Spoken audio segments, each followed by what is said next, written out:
두 번째 강의 시작하도록 하겠습니다. 기획 단계 소프트웨어 사업 대가 산정 방식에 있어 컨설팅 업무량에 의한 방법을 먼저 설명드리도록 하겠습니다. 먼저 IT 컨설팅에 대한 정의입니다.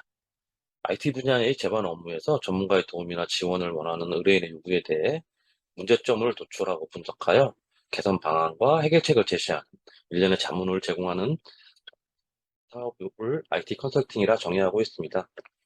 기존 ISP 수립의 사업 대가의 범위보다는 좀 더 포괄적인 정의로서 사용되고 있고요. 이 IT 컨설팅 영역은 크게 대가 산정 가이드에서는 5가지를 제시하고 있습니다.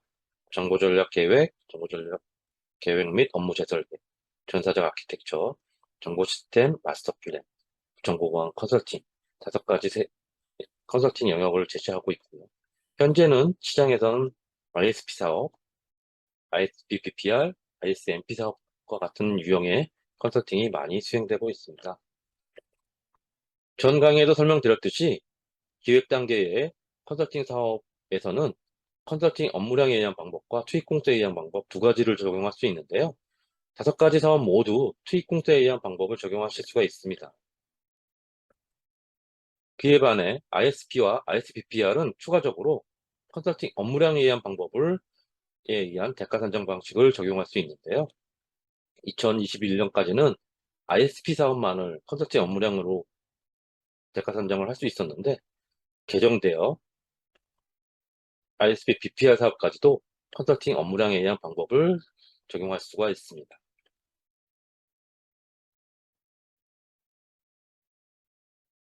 컨설팅 업무량에 의한 방법 산정 중 ISP 사업에 대한 산정 방식을 사례 방식으로 좀 먼저 설명을 드리도록 하겠습니다.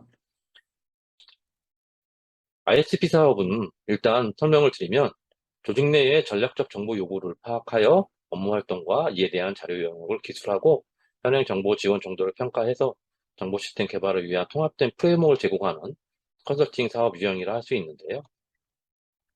ISP는 사업의 방향과 정보 기술의 방향을 통합하여 조직의 사업 비전을 지원하고 정보 관리를 위한 전반적인 전략을 정의하여 다양한 조직 단위에 의해 정보가 공유 가능토록 하는 통합된 정보 시스템을 위한 프레임워크를 제공하는 것이라 할 수 있습니다.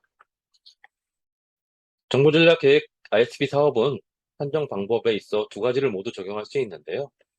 먼저 컨설팅 업무량에 의한 방법을 적용하는 방법은 과거 유사한 사업이 없어서 투입 공수에 대한 정보를 파악할 수 없는 경우, 컨설팅 업무량에 의한 방법을 적용하시는 것이 좋다. 이에 반해 투입 공수에 의한 방법은 컨설팅 업무량으로 선정할 수 있는 최대값을 초과하는 대형 사업인 경우, 또 과거 유사한 사업과 다른 등급의 컨설턴트가 필요한 경우에는 투입 공수에 의한 방법을 적용하시는 것이 좋다 할 수도 있습니다. 컨설팅 업무량에 의한 방법을 시뮬레이션한 결과 대략적으로 한 10억까지 산출이 가능합니다. 즉 대형 공공기관에서 수행되는 컨설팅 사업의 경우 10억이 초과할 수 있으므로 그렇게 큰 대형 컨설팅 사업을 추진하시는 경우에는 투입 공수에 의한 방법을 적용하시라 대가 산정 가이드에서 가이드를 하고 있습니다. 컨설팅 업무량에 의한 대가 산정 절차입니다.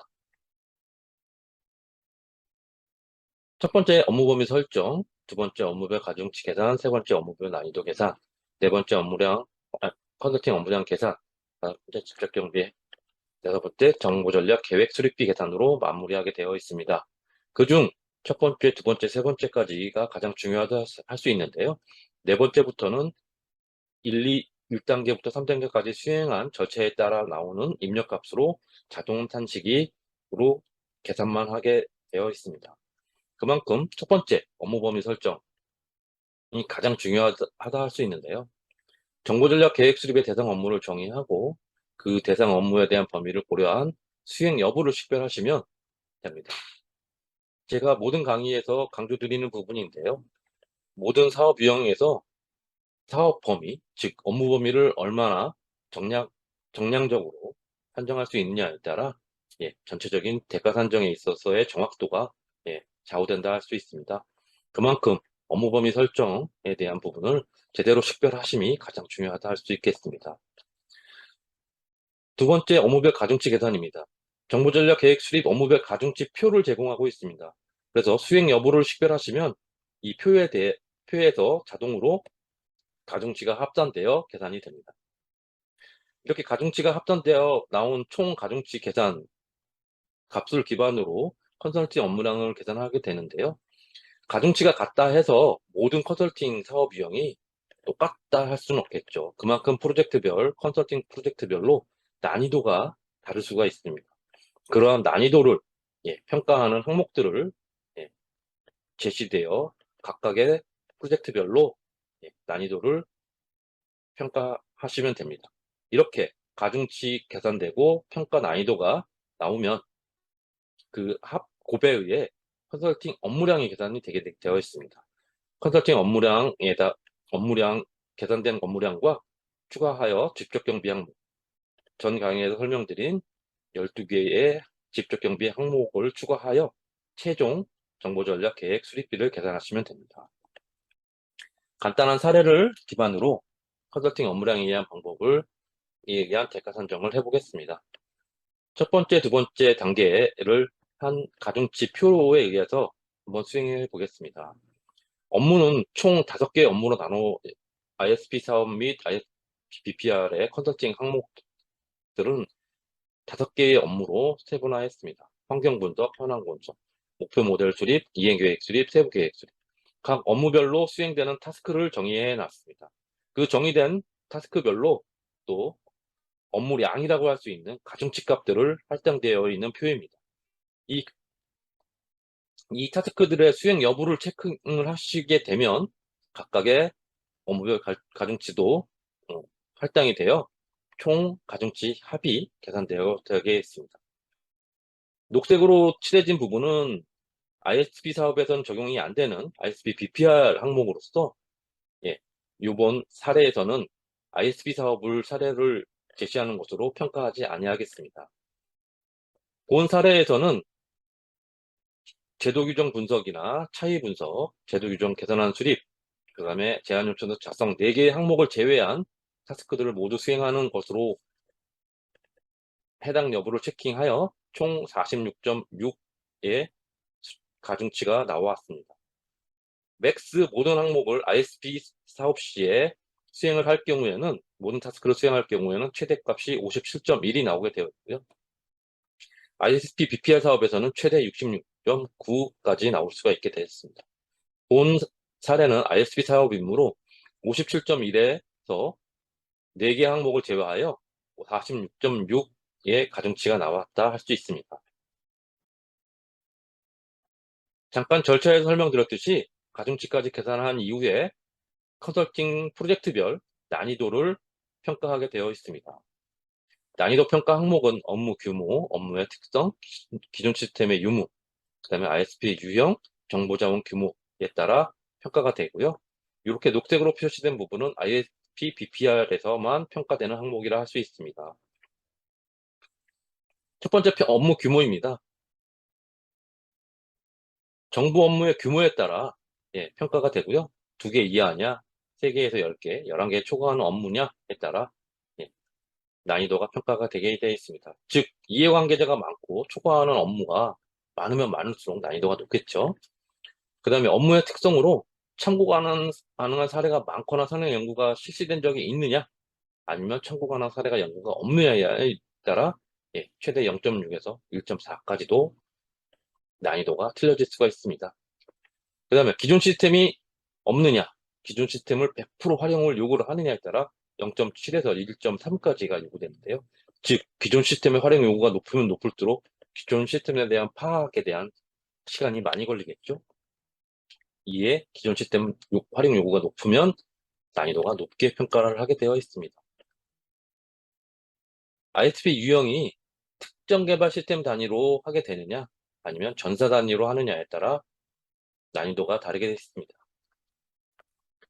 정보자원 규모, 대상 시스템이 적으냐, 많으냐에 따라 최대 0.6에서부터 1.4까지가 반영이 되게 되어 있습니다.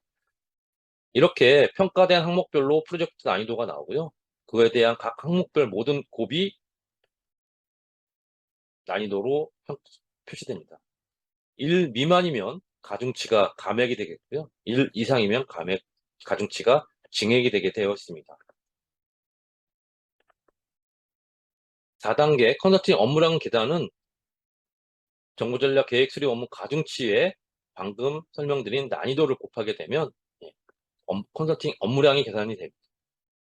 사례에 나왔던 가중치의 합 46.6과 난이도의 합 0.84를 곱하게 되면 39.144, 즉 최초의 가중치 대비 16% 감액된 가중 업무량이 계산이 되게 되어 있습니다. 추가적으로 직접경비 항목 12개 직접경비 항목 중에 인쇄비와 출장료비 200만 원을 잡아보았습니다. 마지막 6단계 정보전략 계획 수립비입니다. 정보전략 수립비는 업무량의 단가를 곱하고 직접경비를 더하시면 됩니다. 즉 정보전략 계획 수립비는 사례에서 나온 39.144의 업무량 곱하기 2022년 ISB 단가 936만 원을 곱하고 그의 직접 경비를 더해보니 3억 6,800만 원 정도가 나오게 되어 있습니다. 이 ISB 단가는요, 전 강의에서 설명드린 소프트웨어 기술자 평균 임금에 나오는 5개 직무의 평균 임금이라 할 수 있습니다. IT 기획자, IT 컨설턴트, 소프트웨어 아키텍트, 인프라 아키텍트, 데이터 아키텍트 5개 직무의 평균 임금을 2021년 기준으로 도출하였고요. 그 2021년 이후부터는 평균 임금, 소프트웨어 기술자 평균 임금의 평균 인상률을 누적 적용하여 매년 고시되게 되어 있습니다. 즉 올해에 제시된 금액에 내년도에는 평균 임금의 인상률을 곱해서 또 변경될 수 있다는 점, 매년 변경된다는 점 유념해 주시면 감사하겠습니다. 참고 사례는 대가 산정 가이드에 62에서 66페이지를 참조하시면 좀 더 상세한 사례가 나오시니 그 부분 참고하시면 더 많은 컨설팅 업무량에 의한 방법에 대한 많은 부분을 더 추가적으로 이해하실 수 있을 것이라 생각됩니다. 두 번째 강의 이것으로 마치겠습니다.